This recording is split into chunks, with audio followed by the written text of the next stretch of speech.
Is when Jack starts honing in a little more on Rackstraw's whereabouts. When Bob disappeared, one of the people we talked to recalled Bob bragging about some type of opportunities with helicopters in the Middle East.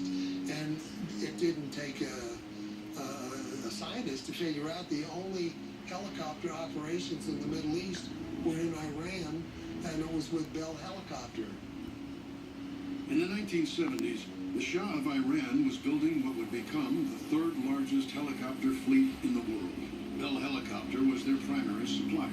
They owned and operated a factory where thousands of American workers and contractors were employed. When the Shah was overthrown by the Islamic Revolution in 1979, the Americans were expelled.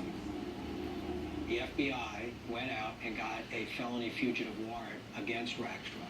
Bell forced Rackstraw out of Tehran, and his plane had to stop over in Paris, and when he stops over, 2 FBI agents board the plane because there's a warrant for his arrest, and then the second they touch down at JFK, he's arrested by the FBI.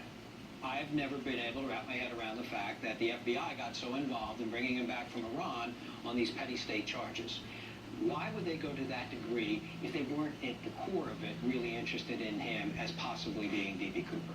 The way that normally would work is if the local authorities bring charges against somebody and there's reason to believe that person has fled the jurisdiction, then the local authorities go to the FBI and request an unlawful flight to avoid prosecution warrant, UFAP warrant.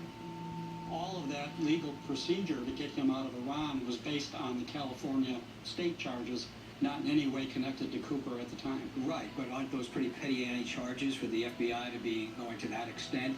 Putting agents on the plane with him and flying him from Paris to JFK, that would indicate that they've already got a little more serious of an interest in him. So, yes, I would agree with you. It does sound like at this point they're going above and beyond the normal call of duty for checks and explosive.